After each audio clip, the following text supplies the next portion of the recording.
That's the life that God has called us to have.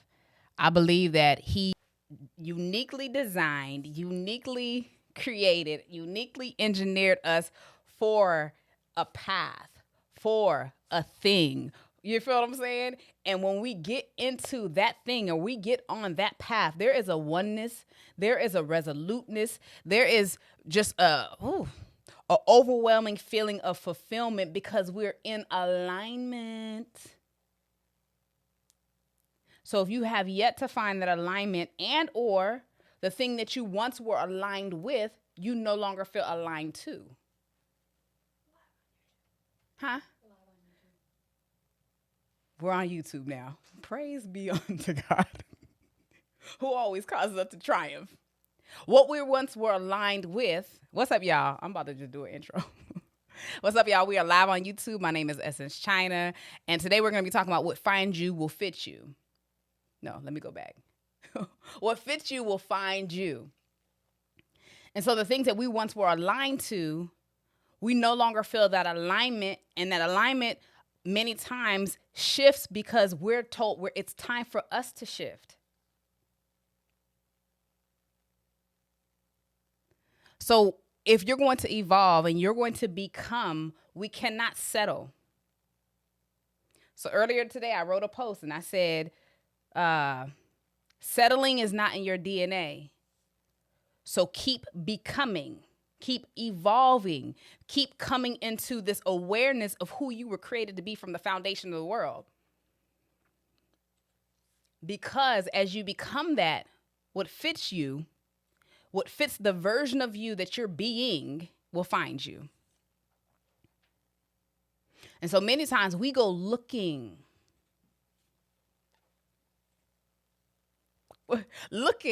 And as we're looking without, we're missing what's happening within, and we find ourselves out of integrity with ourselves because we haven't taken the time to look within to figure out what are the desires of my heart. What are the things that God has placed in me? I was talking to a young lady earlier today and I asked her, where do you see yourself in 5 years? And she was like, I see this, but I don't really know. I know, ultimately God is in control. And yes, God is in ultimate absolute control, but what determines our destiny is our decisions. What you looking for? Kayla, you better stop playing with me. Kayla, what determines our destiny is our decisions, our level, our capacity and our ability to lead our lives. So we have a playbook of wisdom. We have a playbook of what principles that we should follow that'll bring success. The Bible says this book of the law shall not depart out of your mouth, but you shall meditate on it. And as you meditate it, you get the keys. He's trying to give you the keys. Like he says, all I want to do is bless you. All I'm trying to do is order your steps that will bring you into a fruitful, bountiful, place where you can prosper. I wish above all things that you prosper and be in good health. But what does that take? It takes for you to become a different version of yourself to fit the vision that he has for you. You have to become.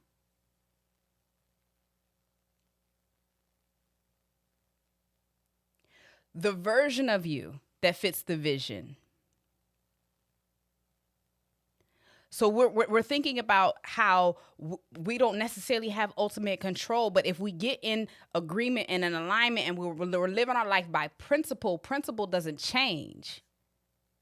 Principle will bring you into a place that God has for you if you live by those principles, right? And so what I found is sometimes in life, sometimes we think that, I ain't gonna say we, I'm gonna put myself in it. We feel like life is restricted, or let me not say this, rules and boundaries restrict us. That's sometimes what we think and we feel. So God is like, don't do this, don't do that, don't do this. But why is he saying it? For anybody who has had a child, when you're telling a child not to do those things, it's because you're trying to protect them from harm. You're trying to protect them from hurt. And so God is like, that ain't gonna be the best thing for you. Stay within the parameters. But what happens is as we mature and as we grow and as we become the version of ourselves that fit the vision, We recognize that we're no longer doing the things that go against, that cross the boundaries because they don't benefit. When we cross boundaries, we bring heartache. It was like, dang, God, ooh, no wonder you told me not to do that, because my heart was gonna get broken. But the more that we become, the more that we fit ourselves. When an outfit fit and it just looked right on you, the things that we desire will find us. And so we're looking outside. Why are we looking outside? Looking outside, what does looking outside equate to? What does that look like? Looking outside looks like blaming everybody else for the life that you felt that you should have. Looking outside looks like feeling like you don't have control and life is just smacking you upside the head every which way you go. No. You have control because you can make decisions for yourself. And so you have to ask yourself, what are you finding in life, or what's finding you in life? What are the scenarios that are coming into your life? And sometimes people can find themselves meeting all this negativity and they're like, dang, why is negativity is meeting you and negativity is finding you because it fits you. Oh God. Is it finding you because it fits you? And so sometimes we don't recognize, in some ways we're projecting negatively. We're thinking negatively about what our life may be. We're in this anxious place about our future and what is potential about our future. And all of those things are not bringing us the things that we want. We keep meditating on what we don't want.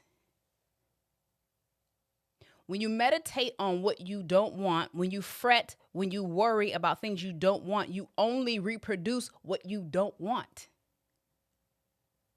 So now how do we shift into fitting the things that we do want?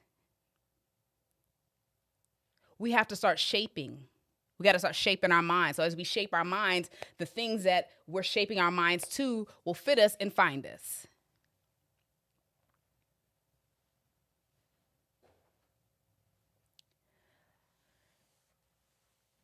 It'll find you. The more you become the version of yourself that you see, and it is difficult to become that version. I'm not gonna make light of the things that I have had to learn how to transform into becoming. I'm not gonna make light of it. What y'all talking about out there? I'm sorry, y'all. I'm not gonna make light and make it seem as though it's just the easiest thing. No, it's discipline. And it can be difficult. Why? Because now the things that you once did, you can't do no more. And so if you just start making a 1% degree change on yourself, a 1% degree change, like, you know what? I'm kind of just any kind of way in terms of like my routine in the morning, how I get up at night. Or how I get up in the morning. Start developing a routine. Just start making a 1% change. If there's no discipline in your life as it pertains to what you do in the morning, maybe, first thing I do when I get out of bed, I'm praying. Second thing I do when I get out of my bed, I'm making my bed. Those small acts of discipline is changing the version of who you are being, which shifts you into the vision.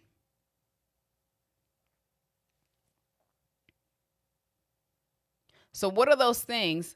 Cierra la puerta, por favor. Can you shut the door? I'm sorry, y'all. It's real life, okay? Thank you.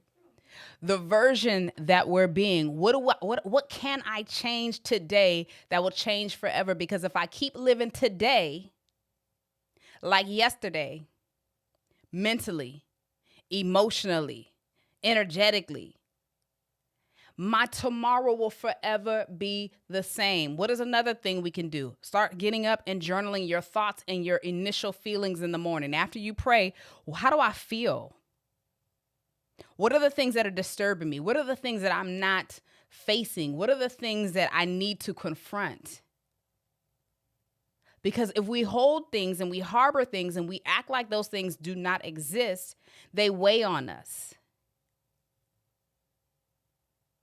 This is how you become. You go inside, you look within. If you look within as opposed to look without, the more you look within, the more you can start reconstructing with God's help as he begins to help highlight things. Like, you know what? This happened, this happened. There's a better way to respond in these scenarios. There's a statement that I always say, because I'm an entrepreneur. And the one thing that I find with entrepreneurs sometimes is they don't understand that the person that they are in life is the person that they are in business.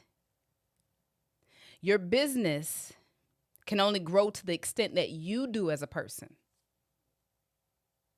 And so you can't shift things in your business without shifting things within yourself and recognizing the things that actually need to change character-wise, attitude-wise. Listen, when I started to become more consciously aware of who I was being, and I started recognizing negative traits or, listen, God checked me. I ain't even gonna say, how do I say this? I'm gonna tell this story. My brother's a photographer. And he was like trying to why every time I'm looking at you, you got a rest and be face? And I'm like, what, for real? Like, I wasn't even aware. And because he's a photographer and I know he's my brother and he loves me, I knew he was being honest. Like, I knew he wasn't. And so I remember when I used to film videos earlier back in the day, not back in the day, but, a few years ago, and I would look at the film and I'd be asking myself, like, why am I frowning? You know what I'm saying? And I used to hate walking down the street and a man tell me to smile. Like, don't tell me to smile. Get out my face. But what I recognized was who I was being.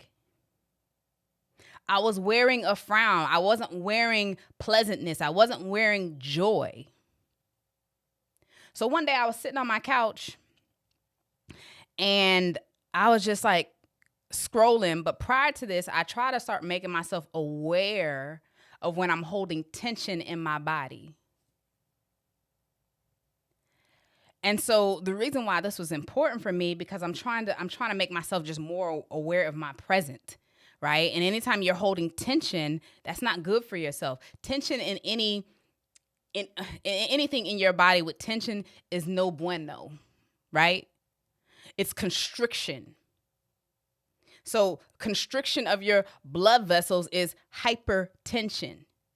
Constriction of your heart is heart attack.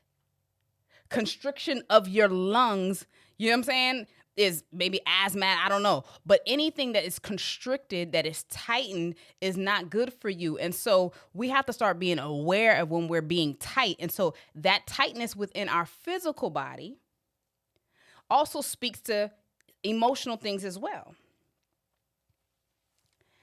And so I was sitting on my couch one day, and I started to recognize I had tension in my face. Now, mind you, ain't nothing really going on. I'm just on my couch scrolling. And because I'm aware, I recognize, I'm like, why do I have tension in my face? So I like became conscious for a second and just relax my face, right?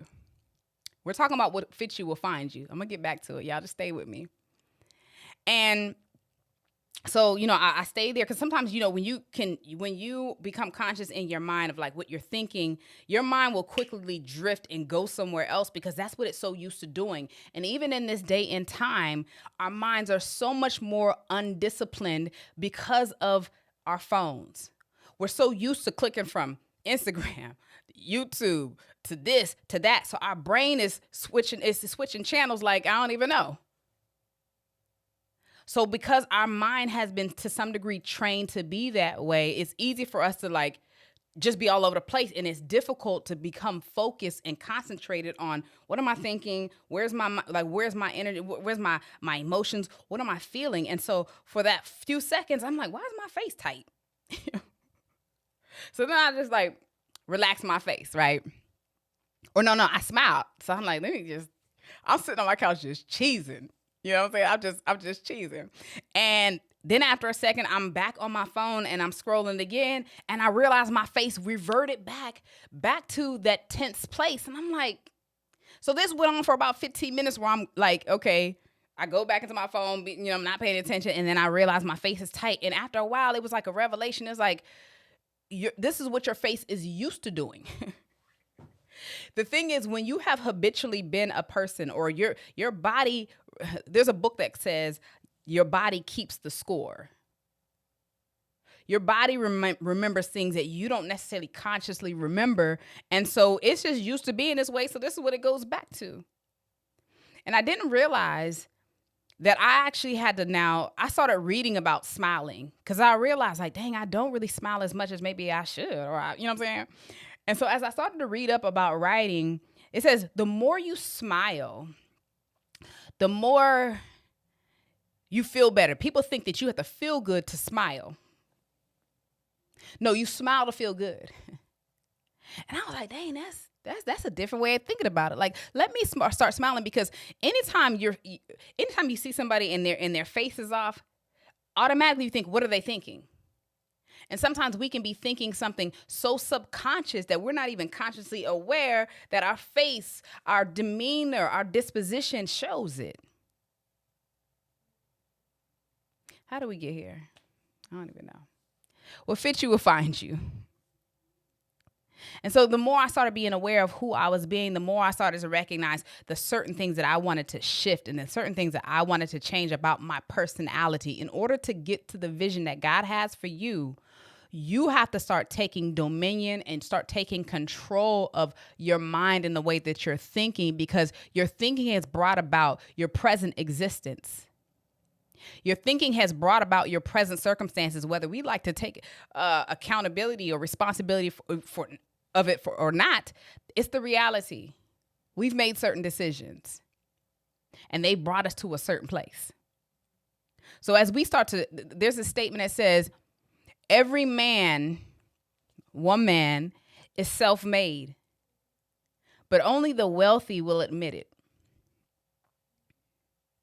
Every man or woman is self-made, but only the wealthy will admit it. Now, hear the breakdown of that.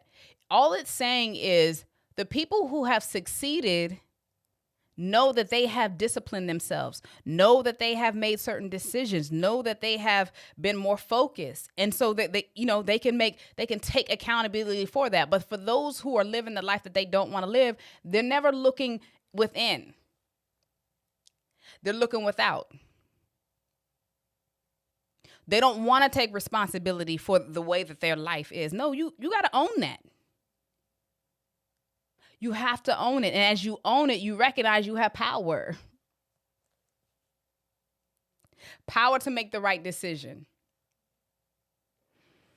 What fits you will find you. So as you become this greater version of yourself, what happens is, as your mind and your emotions are shifting and changing, and you start believing great for yourself, and you start projecting and using your mind for hopefulness and for joy and for faith in believing in the right things, the things will find you. You won't have to go looking outside of yourself, because God is bringing those things to you because you're ready for them.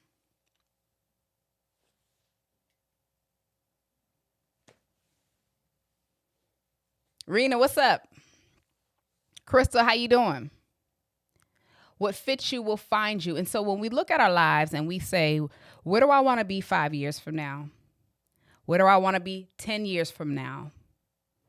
And if we ask ourselves those questions and we don't necessarily have an idea of what we want, then we have to start looking deep. Sometimes people have never asked themselves that question. You don't have absolute control, but God has given you vision. He's giving you imagination. He's giving you the ability to walk by faith, to turn the lights on in your mind. So there's no longer darkness. There's no longer fear of what the future may be. He's giving you're a co-create. Like, he wants you to partner with him to live according to whatever he has set for our lives, and to walk into that. He's a respecter of that. But if we don't understand the tools that we've been given, then we're fitting how I say this? Our situations, we begin to think that our situations are a reflection or tell us what our life can be. All that you are right now is not all that you will ever be. All that you are right now does not speak to who you can be. You are so great. You are so, like, God just wants you to know how valuable you are, how rare you are, how unique you are. And, you know, I hear that. And I remember I used to hear it all the time. I'm like, okay, I didn't have the understanding or the revelation of what that meant. Okay, I'm unique. Okay, what does that mean? Like, well, how do I now use that to my benefit? Okay, I'm rare. All right, what I can just say that people walk around talking about they're a queen all day long, but they don't have a revelation of what it is to be a queen. A queen has characteristics and qualities. Just because you're wearing a shirt that say queen don't mean that you acting like one, that you're behaving like one. There are certain things that a queen just not going to accept, not because she's arrogant, but she knows who she is. She's royal. We're not settling for anything. But as we become who we were called to be, what fits us will find us. Start turning your mind on to the idea that you are royal. Start turning your mind on to the idea that you are a queen and or a king, a real one. A real one. And that's why I feel like those words, king and queen, have lost what's the word, y'all know what I want to, they have lost their effectiveness because people just throw that word around. It's like, no, that's not queen behavior. That's not queen protocol. But if you want to act and behave in such a way, yeah, those things will find you too. Because it's fitting to your self-image. It's fitting to your self-concept. You still don't know that you're rare and that you're royal and what it is that you should accept. Everything can come your way, but everything you don't have to accept.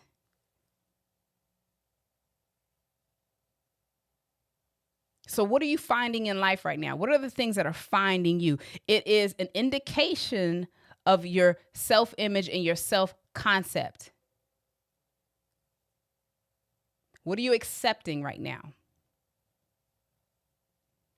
Are you accepting the misery of the job that you're in right now? You don't have to be there. Where is it that you would like to be?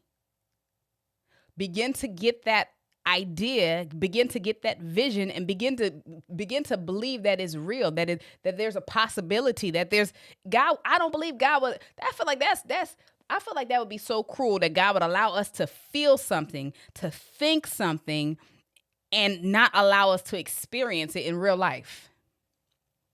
Don't you think that's cruel? No, the thing is, God has already pre-packaged us, pre-designed us, predestined for us to walk into certain things, but we can choose to forfeit that by unbelief. By believing what we see versus believing what we understand when we close our eyes. No, what we see is deceiving. But if you keep on seeing things that are not what you want, somehow or another, you might convince yourself that this is what it'll always be. And we determined that was a lie.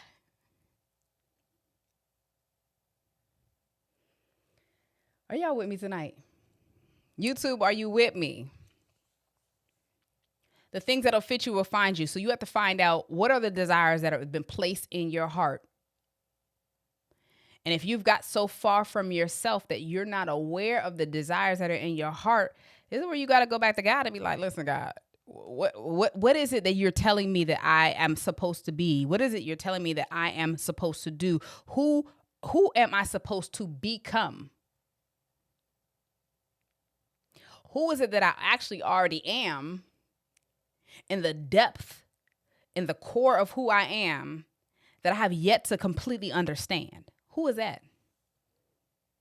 And as he begins to reveal it to you, you recognize that, dang, he's allowing me to see this because it's actually possible. It's more than possible. It's actually my birthright.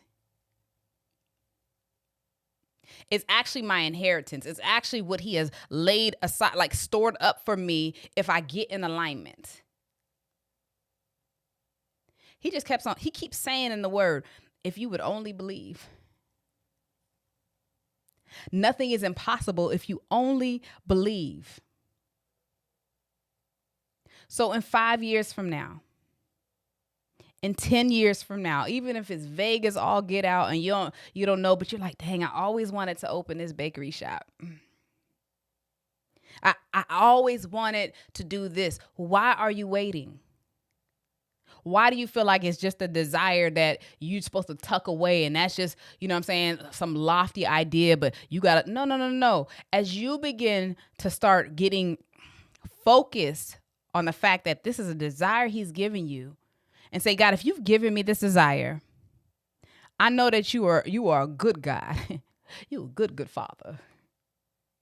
If you've given me this ability to feel this, what do I need to do for this to become a reality? How do I now become that person? Crystal, go ahead and put the whole script there so I can read it, girl. What fits you will find you. It'll fit the version that you're being right now. And if you can start to become the version of the woman or the man that is already in the vision, it will only take a matter of time before that vision becomes reality.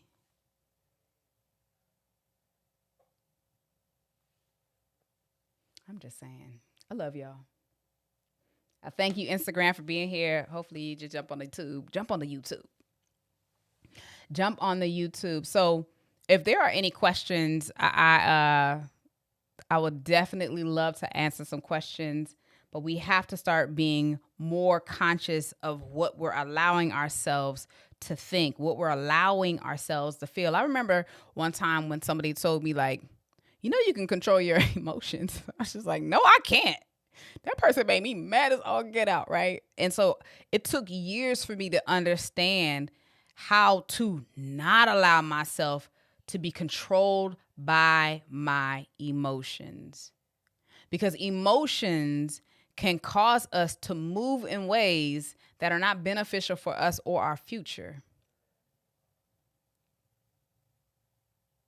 Because our mood, our MOOD, determines our MOVES, our moves.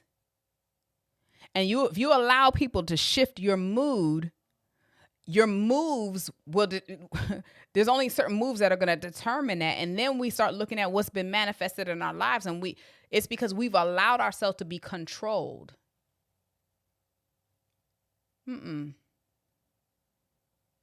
Let's start developing some level of emotional, what's up, Evanel? Emotional intelligence, emotional maturity.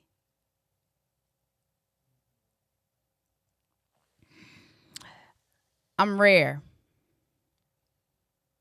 You're rare. So if we start thinking about our morning routine and we start doing things that are bringing about a new level of discipline, and we start asking ourselves, how are we thinking and feeling first thing in the morning? And we start journaling that. And then we start asking ourselves, and why? And when we get to the why, we ask ourselves, is this justifiable? Or is this a story that I've made up in my mind that is now dictating my day? And if you allow something to dictate your day, if you continue to allow that to happen, it becomes your life. And so I think there's a time period in which, okay, we can feel something emotionally, but at some point, let it go. Because when you look back a little bit after, it's like, dang, that was like a waste of time. That was a waste of energy. Why did I allow that to upset me so?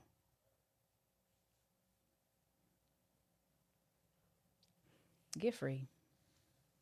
Get free and become who you ought to be. So the more you decide what that version of you is going to be and what you see for yourself, and you start trusting God to bring it to pass, and you start doing your part and becoming a new version, it's only a matter of time. It's just a matter of time. Anyway, this was like a short live. I kind of was fired up once we got started. So I am doing a group of women. Somebody asked me a few minutes ago about one-on-one coaching. I'm still doing a little one-on-one coaching. If it's something that you're interested in, you can DM me. I don't have that option available right now just because I just don't have it available on the on my somebody asked a question. I don't have it available on my links, but if it's something that you're interested in, then sending me a message. Somebody asked me, what are your thoughts on when you feel like what God once called you to do, he is no longer calling you to do? Yeah, that's, you have to understand, again, we're not meant to stay still. We're not meant to be stagnant. And so God can call you to do something for a time, for a season. But then there's a time for you to elevate. There's a time for you to graduate. There's a time for you to shift. And so when that time comes, you're going to start feeling frustrated. I remember, now this has to do with me moving, but I remember there was a point in time where I was living, before I bought my house, I was living in a high-rise apartment, and I loved this place. When I say I loved it, I lived on the 12th floor. I could see all the views, nothing but mountains. I never thought I would move. And there was one day when I was walking across my apartment, and I heard the Spirit of the Lord, you're not going to be living here too much longer. And I was like, what? I knew it wasn't my thought. And so I just was like, I'm not going to be living here too much longer. And I knew it was God. So I just like, okay. And so I remember I had a couple conversations with friends of mine. And, I was just like, okay, God, well, what are you saying? And I talked to my spiritual mother, and she was like, well, what do you want? I was like, what do I want? Look, it never even entered my mind to think like, well, what do I want? God will give you the desires of your heart. And so I started thinking about it. I'm like, dang, I want to live out the country, really and truly. I'm like, Lord, release me so I can go lay on somebody's beach. Please and thank you. And so, but then the reality set in, and I was like, dang, my parents are getting older, and I would love to be closer to my parents. And at that time, it hadn't entered my mind to buy a house. So, I still was loving where I lived, and I still was just like, I really don't want to live here, because I thought that if I were going to move, I was going to have to downgrade. Honestly, my mind thought like, okay, if I move out of this high rise, like I don't even know if I can find something as bomb as this, right? So this is my thought process. So what ended up happening, and I'm talking about how frustration will come, is never in my whole, 4 or 5 years of being there did I ever like feel frustrated about parking in the garage, bringing all my groceries up, going down my hallway, opening my door. But I'm telling you, not even a few weeks after that, I just start feeling like this overwhelming sense of dissatisfaction and frustration, but it wasn't mine. It wasn't necessarily even me. And so I had a neighbor that moved across the way, and she had dogs, and them dogs would stink. And I was just like, every time I come home, I got to smell these daggone dogs, right? And so I started to realize that God was shifting me. He was like, not only am I telling you you're going to move, but you're going to start feeling this urgency to move. And in almost every area of my life, even when it came to my purpose, where God was calling me to do hair or calling me to teach, like I started to feel when when that grace would lift and when that frustration would set in. But I felt like it was a holy frustration. It wasn't even necessarily me. It was like, no, you have to shift, because there's something else for you to do. There's another group of people that I've called you to impact in a different way. And if you stay here, you'll never do what's next. And so sometimes God is really just trying to take you to another level, but we can't fight that next level because we're still holding on to the safe thing. We're still holding on to the things that make us feel comfortable because we know that, right? So I would just say roll with it. Trust God. Believe by faith that he's taking you to another place, and just ask him to open up your eyes of your understanding. Ask that he prepares you for whatever is next, and that he gives you more vision. If you seek him with all your heart, all your soul, he will not forsake you or destroy you. Never forget the covenant which he swore to your fathers. Thank you, Crystal. How do you break habits that don't elevate you to create better habits? How do you break habits to create better habits? It depends on what the habit is. I think number one, being very aware of what that habit is. So let me think of something that I've been working on. What habit have I been working on? I've been working on a few, but I'm trying to think of a good one. I'll give you a good example.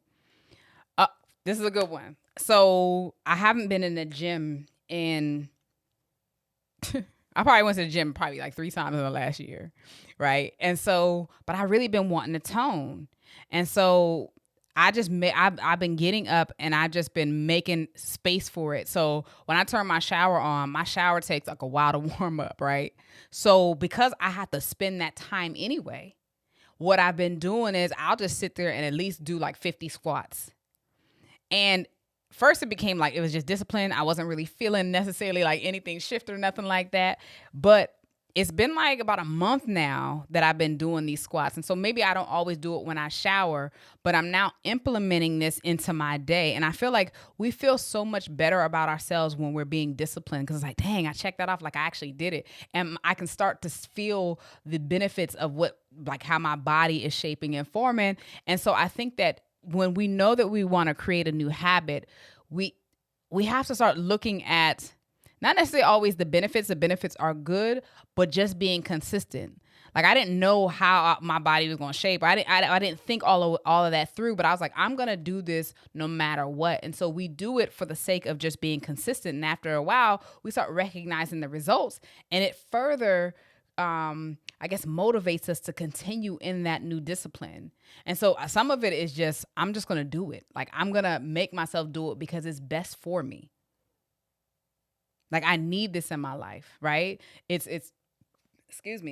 actually helping me become a better person. And so that's why I say that 1% degree, if we can just change one thing. I think a lot of times we try to change a million different things, but we have to replace habits. And so for me, my bad habit wouldn't necessarily be, I wasn't going to the gym, but that was just a new habit I wanted to put in there. And so depending on whatever that habit is,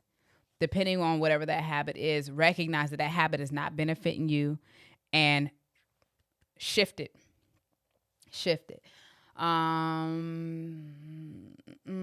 Thank you, Oil Pourer. Questions. And if we don't have, let me get some water. Can I get some water?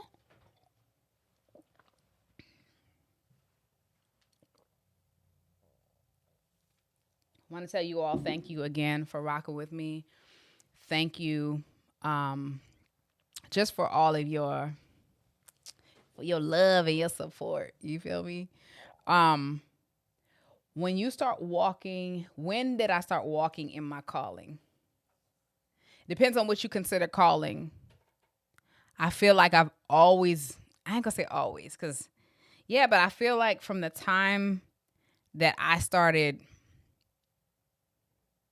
obeying, I was walking in my calling.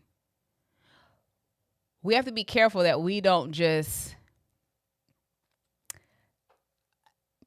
limit our calling to, I don't know, this grand thing. I feel like we're in calling as we're being obedient. I always tell people, I didn't choose hair. Hair chose me. I never really seen myself doing that for 20 years. It was just, again, it was a hustle. It was something I did. It found me. I enjoyed it. And I was passionate about it. And as I was more disciplined and diligent with it, it kept on, like I tried to run from hair, right? And so I went to college. I was trying to figure out a major to do that was going to make me some money. But I kept on finding myself gravitating back to hair. And every time I started doing hair, I felt the most fulfilled, and it was lucrative. So I was like, this is where I'm supposed to be. for that season. And then as things shifted, then I felt the Spirit of the Lord was like, it's time for you to open a salon. I had changed the law in the state of Arizona, and I was still hiding. I was still scared. I was still disqualifying myself from being able to be a business owner because I didn't see anybody young, my age, opening businesses. But I feel like that's what God called me to do, because I heard him. He was like from the name, from the type of salon, he told me it was going to be I was like, a natural hair salon. Like, my mind wasn't thinking that, even though I did natural hair. Like, I just felt that. So what I'm saying to you is, every step of the way that God is telling you to do something, you're in your calling. So now with me speaking, this is something that God has spoken over the years, but there had to be a preparation. And so I started speaking officially August of last year. So we talking about a matter of 7-8 months. So I feel like I'm always in calling as long as I'm hearing God and I'm just saying, okay, God, whatever you want me to do. You know what I mean? And there's levels to your surrender, and there's levels to your obedience with things. And I know that God is, he's still calling me to say yes. And so our yes to our calling is not just a verbal yes, and it's not just the doing of that thing. It's where your heart is at in that thing. I was going somewhere and I lost.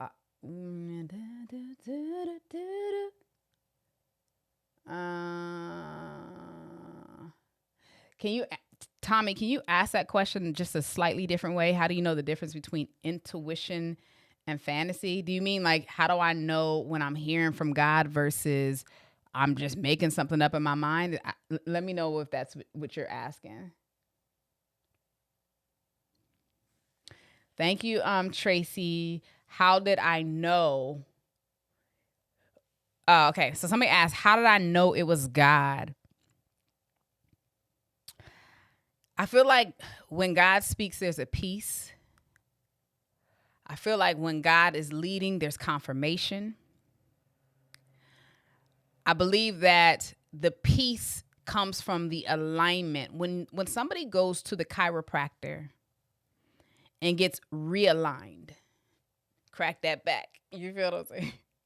And you get alignment, you come out feeling so much more at peace. Why? Because your body has been shifted back into the place that you were supposed to be.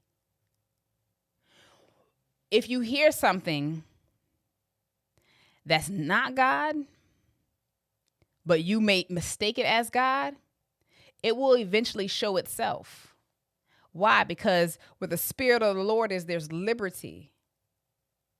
If God isn't in it, there's going to be a level of feeling bound, because the opposite of liberty is being bound, being held hostage, feeling. And so I feel that God will always recorrect us. Why? Because it's his will that we're in his will. Like, that's what he desires. So if he desires that, he will always give you a chance. Now, unless you're just trying to be rebellious and out the way, he's always going to want to bring you back into alignment with his original plan for your life, because it's not just about you. Us walking in what it is that he's called us to do, us being, our steps being ordered, is because there are things for us to do for other people, so other people can encounter him.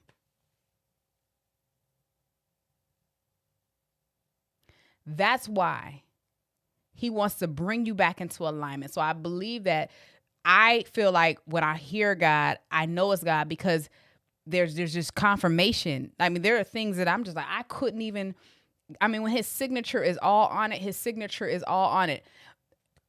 Okay, so I'm gonna go back to the story with my house. And I've talked about this a few times. But after I felt the Lord say, you're not gonna be living here too much longer, I started to feel that frustration. And I knew that there was it was like a force of me being like, yeah, this is, I'm forcing you to another place. I went online to look at houses. And when I went online to look at houses, I realized how expensive my taste was.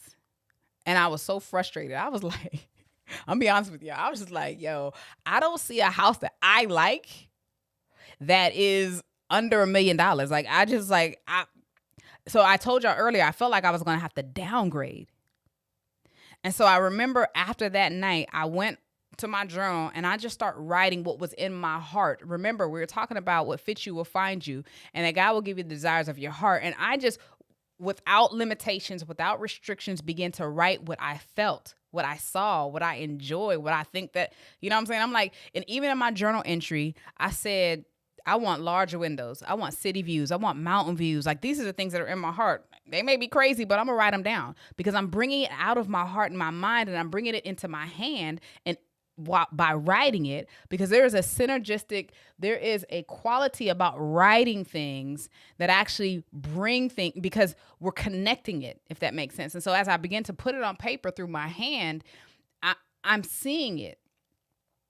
And so I wrote this stuff down, and I said, I'm working on my credit, this, that, and the third. And this is me just having a conversation with myself in my journal. And I said, my dream house may not be, it may be my second house, but this is just what I feel and what I sense. So going back to how did I know it was God? So I just closed my journal and I went on about, like I told you, I didn't see anything that I liked. So I was like, man, let me stop looking at Zillow. And I got offline, and that was it. Closed my journal, and I forgot about it. Months later, that was April. Months later, I was driving down the street, and I seen this model homes, like open house or whatever. And I was like, let me just go see. I was bored. I ain't had nothing to do. And I go look at these model homes, and it was like a reigniting of, you know what the Lord said. And so I'm looking at this house, and I'm like, how much is this? And they told me some crazy number. I was like, well, I don't think I can do this. I don't think I can do that. But like, it reignited me. So I end up, after I left the open house, I called my homeboy and I was like, hey, do you know a realtor? I want to start looking officially. Because before, I only just looked online just to see what was out there. So this might be like the difference of maybe 3 or 4 months from the time I made the journal entry. Long story short, I meet with a realtor. He sends me some houses. I didn't like the houses he sent me. I was like, bruh, you clearly are not getting the vision. I'm telling you what I like, and you're sending me all this stuff I don't like. And so anyway, I went online and looked for myself. So I picked 3 of the houses he picked. I picked the house that I picked, and we went and looked at 4 houses the first day. So I go in these houses, and I was just like, in and out. And he was like, I like working with you. And I was like, why? He was like, because you know what, like, you're not wasting no time. I'm like, yeah, I know what it ain't. I know what it isn't. Okay. I don't know if I'm gonna know what it is, but I know what it ain't. And so we went to the last house, and we almost didn't even get a chance to go into the house because the gate was closed. It was like 120 degrees. Y'all know it get hot out here. And so we were about to turn around. And he was like, hold up, I think maybe we can walk under this gate. So we ended up walking down up under the gate, walking all the way up the hill. And when he opened that door, I was like, what is this? How much is this? So anyway, long story short, I say all to say this. I end up buying that house, right? I liked it, but I told God, I said, God, if this isn't you, and if you don't want me to have this, throw a whole monkey wrench in it, because I feel that you told me it's time for me to move, and this is what I like this, but if this ain't you, shut it down. We went through the whole buying process, and I had some hiccups or whatever, but nothing I felt like was a sign where God was just like, no. They end up calling me and telling me, you can move into your house, in a couple of days. And I was like, what? Like, I thought they was just going to deny it. But in the midst of that, like, because of where it was located, I would drive up there every couple of days, because this took like a good 40-day process. And I was just like, dang, what if though? Like, I was getting hyped about it. I was like, what if? And so I moved into my house, and I still, even after I went and signed the papers, got the keys, got the deed, I still was like, God, did I do the right thing? Was that you? And so not a week later, I was in my house, and I opened up my journal. Now, mind you, I wrote this stuff, but I didn't recall like what I had wrote. I had forgot about the journal entry, and I just went skimming through. Do you know I described my house to a T? To the point where I said, I want a pool, and I laugh because God knows I ain't need no daggone pool. I've been in my house maybe 6 or 7 years, and so I don't personally have a pool, but where I live, my community has a pool, and I believe that God will give you what you desire if you trust Him and you leave it up to Him, because He's already put those desires in you. Again, what fits you will find you by your faith. I like that. What fits you will find you by your faith. And so I believe that there are things, there are experiences, there are encounters, because you got to remember the end was already done before the beginning. You're now catching up to the revelation of who you are. You're now catching up to who you're supposed to be and the things that you were supposed to experience and encounter. So there's a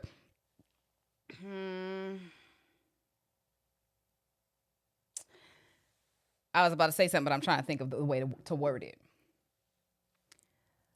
But there are things that you just recognize because they were already kind of built and destined for you. I believe that. Like, I believe that when you see somebody doing what you are called to do, I'll give you an example. I use my bass. I went and seen this band play one time, and I seen this bass player, and I was like, OMG, I have to get a bass. I love the sound, and I didn't even realize I loved it until I was in it. And so a lot of times when it's something, excuse me, let me get some water, y'all. When it's something that you were already, I wish I had a good analogy. I'm about to come up with an analogy for that, but it's like a recognition. There is what's in you is going to resonate with what belongs to you. What's in you, what God has already placed in you, who you are, the gifts, the qualities, the things that you are designed. When you meet those things, there's going to be a resonance. So I seen this bass player and I was like, I got to get a bass. Like, what is it? And then what I realized was the craziest thing is that this whole time when I used to listen to music, it was hard for me to pick out like different instruments. But I realized that all the songs I had liked prior to me getting a bass, I realized that I loved those songs because of the bass and I didn't even know it. I was like, yo, this bass line is crazy. No wonder I've been loving this song because I love the bass and I didn't even know I loved the bass. And so the first time I ever seen a speaker, I had never went to go see speakers before. I went to go see Les Brown speak, and I don't know what to tell y'all. I didn't even really know who he was or nothing like that, but there was something about him speaking on stage that just literally like jolted my spirit. And I was like, what the heck? What was that? Because when it's in you, it resonates because it's an indication of who you are, what you're called to do, what you're called to be, and what you're called to experience. Does that make sense? I believe that God leaves clues. I believe that there are things that there are things that in terms of us going in certain directions, we'll know. There'll be like a gravitational pull. Hopefully that answers your question.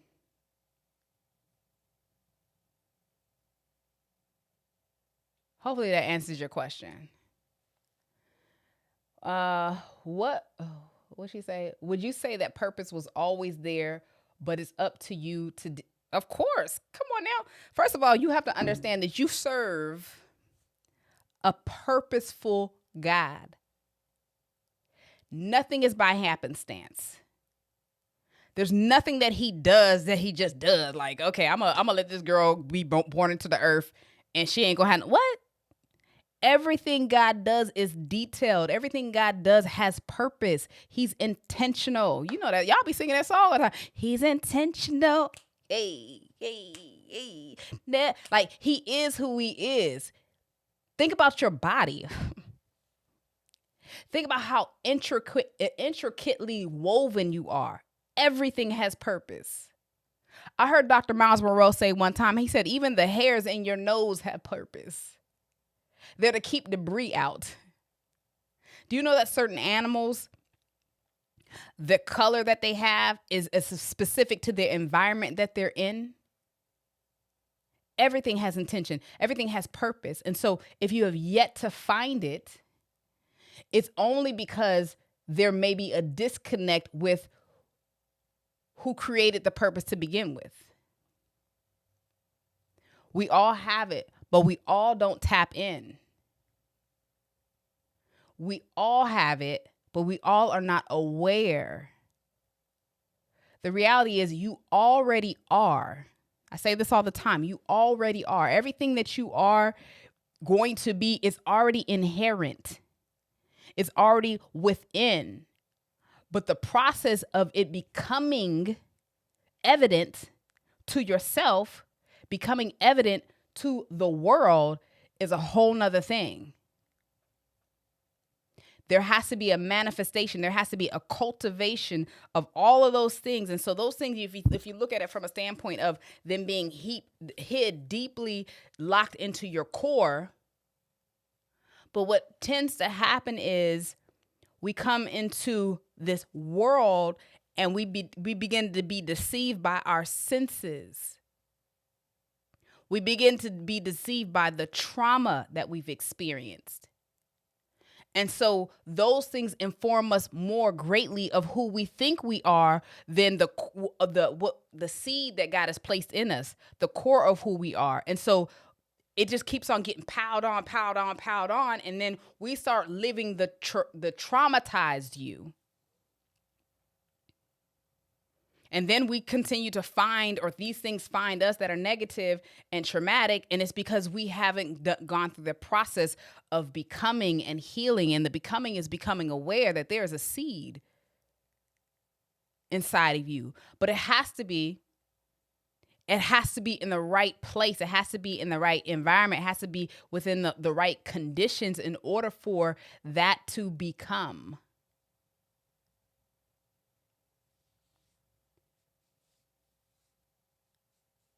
We all have purpose.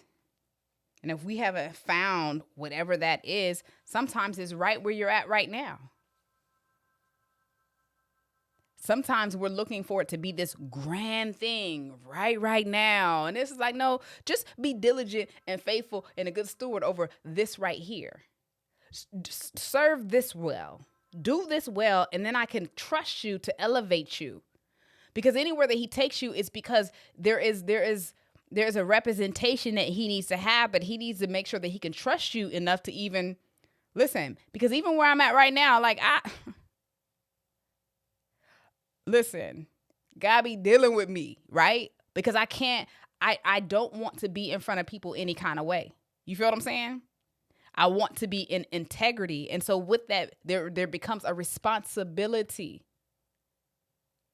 So asking yourselves, okay, based on this vision, what version do I need to be? Am I built up enough to become that, to walk in that? And he gonna be there right with you, because you ain't never gonna be perfect. He gonna be right there. But you gotta trust that he gonna do it. I think that's why I resonate with you so much, because I'm called to be a speaker, and the way you do it is so easy. Thank you. But I listen, I didn't wake up like this. I've always thought the way I've thought. I've always, to a degree, talked the way I talked. But I always was not confident. I always was not bold. I always was not in a position to feel like, you know what, I'm going to just go live. What? It takes a process. It takes a level of believing what God says. And the more you believe what God says, the bolder you become, because you understand that it's not you. You have a backing. It's him. And so a lot of times we can shift the focus to ourselves. And when we shift the focus to ourselves, we are trying to self-sustain and self-maintain, though we may not know it. And so we think about, okay, well, if God has called me to do this, all these people are looking at me. And what if I mess up? Or all these people have an expectation of me, and I don't even feel qualified. Like there's that, what do they call it? what they call it? Imposter syndrome. You don't feel like you belong there. But the reality is, listen, if it wasn't for the Lord, I don't belong here either.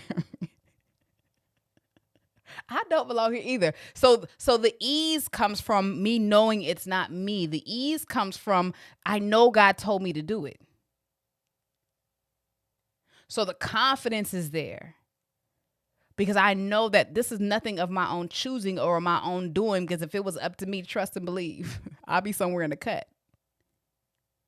But the gift is there. And the gift is not for me.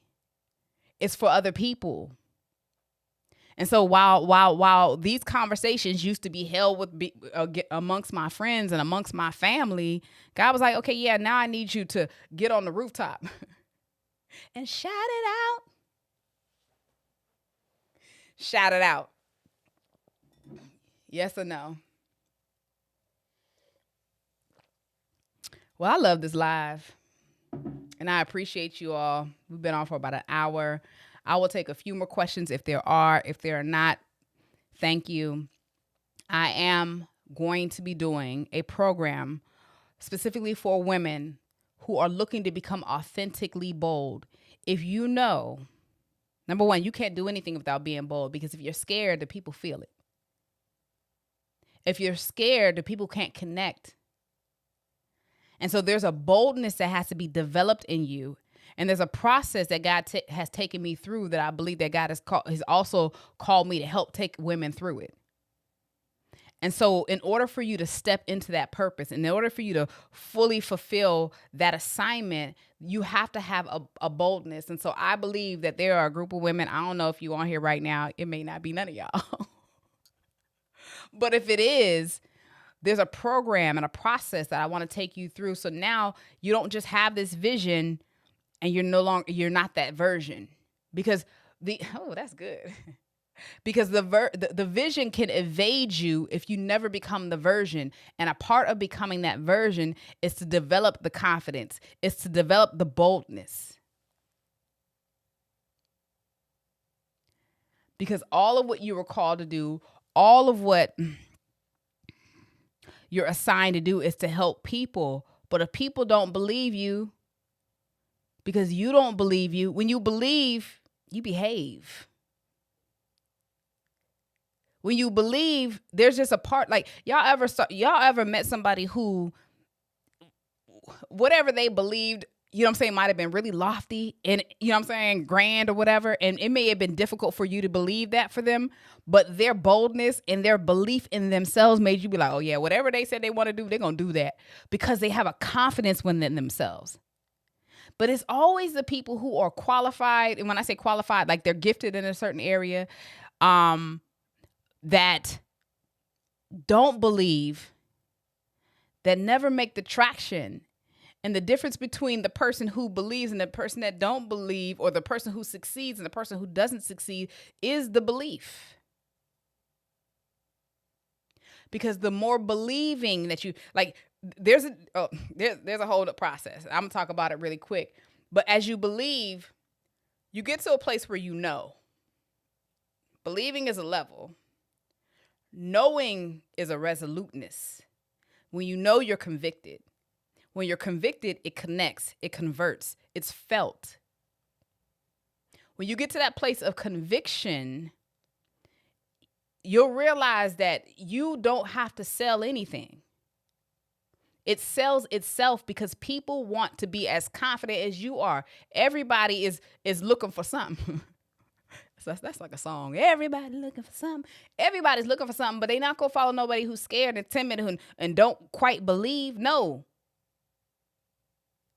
So you have to get to that place. If you're a coach, if you're a hairstylist, if you're a podcaster, boldness, you have to have it. So whatever it is that God has called you to do, you have to be developed and cultivated into that thing. And so that's what I'm looking to take some women on, that journey to becoming authentically bold. Not just bold, but real, authentic.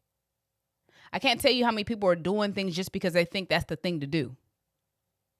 They're doing it because, oh, well, such and such is doing that, so I better do that. Let me jump on that bandwagon. No, see, it's felt when it ain't real.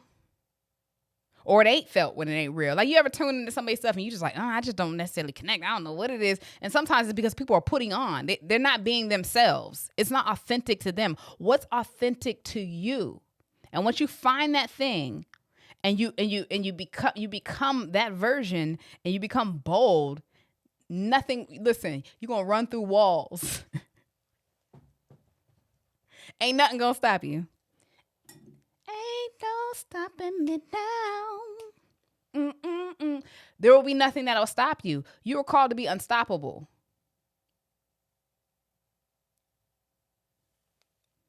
Any more questions? Any more questions? If not, I'm about to get off this thing. We done been here for about 2 hours, huh, Martin? Martin said he ready to go home. But y'all notice, for any of y'all was on the live last week, he ain't coughing today. And I'm happy for it. We're on the move. Yes, April. You're interested. Click the link actually, send me a DM. The link is in my bio, but the date I have to change. For those of you who've been following some of like my posts and stuff, my mother just started chemo yesterday. So that was her first chemo treatment. And so while I was going to start the group on March 1st, which would have been yesterday, I'm going to push it back about a month just to kind of, see how my mother's taking chemo and things of that nature. But I'm still committed to this because it's my work. Let your light so shine before men that they may see your good works and glorify your Father who is in heaven. As you become authentically bold, you're going to be able to do your work in such a way that people are going to see God. That's what we're called to do. That's who we are called to be. Thank you. Thank you, Attunes. I hope y'all watch this replay. The replay will be on YouTube. It's on YouTube right now. You can watch it as many times as you want. Hopefully you take whatever hits you and you apply it so you can become that version. Let's do this together. Let's go. I'm about to go, y'all. Hold on. Am I about to go? Hold on. You about to put the music on? Take me out with a fader. Listen, I'm more than a conqueror in the face of my enemies. Our enemies come in different ways. They come in obstacles. They come in the spirit. The Bible says we don't wrestle against flesh and blood, but by principalities and powers and rulers of darkness and high and low places. But you're more than a conqueror in the face of your enemies. Your Father granted grace. He's giving you grace to be who he's called you to be. He's giving you grace to be gifted to do what you were called to do. My Father granted grace, so his greatness is my identity. Can't stop a sister who knowing herself intrinsically. When you know yourself, you can show yourself. Can't stop a sister who knowing herself intrinsically, fearfully, wonderfully made. Call me Trinity. Confronting fear, you got to confront the fear with faith, power, love, and a sound mind. Confronting fear with faith, power, love, and a sound mind. Purpose in these perilous times. Thank God I found mine. Thank God that you found your purpose. I watch and pray and make haste while the light shine. In 5, and 4, and 3, and 2, and 1. I'm about to go from the top and I'm about to be done. I'm more than a conqueror in the face of my enemies. My Father granted grace, so his greatness is my identity. Can't stop a sister who knowing herself intrinsically, fearfully, wonderfully made. Call me Trinity. Confronting fear with faith, power, love, and a sound mind. Purpose in these perilous times. Thank God I found mine. I watch and pray and make haste while the light shine. We don't have that much time, right? We don't need to be rushing, but we have to be cognizant of the time. The Bible says, Lord, teach me to number my days that I may apply a heart of wisdom. Purpose in these perilous times. Thank God I found mine. I watch and pray and make haste while the light shines. So divine. Paradigm shift, because your mind is going to have to shift. Be on my global grind. I go behind enemy lines. Why? I'm taking captive every thought of defeat. Every thought that you may have, every thought that I may have, we got to capture that thing. The Bible says, taking captive every high thing that exalts itself against the knowledge of God. I'm about to go, y'all. I'm out of here. You're more than a conqueror. I'm out. Have a blessed night. I will see y'all next week, next Thursday, God willing. Everything's good with my mom. I will be back live. If you have not joined me on YouTube, try to switch over to YouTube because we were having some issues with YouTube. And that way I can see your comments greater because at some point I'm going to be like, bye, IG. I'm out of here. Watch the replay on IG on YouTube, and send me a DM if you are looking for a one-on-one session and or if you're interested in the Authentically Bold program. Thank you, Or Poor. Thank you. She said, you are unique, and I'm glad I get to experience God through his love for you. Thank you. All right, y'all, I'm out for real. Bye. Good night.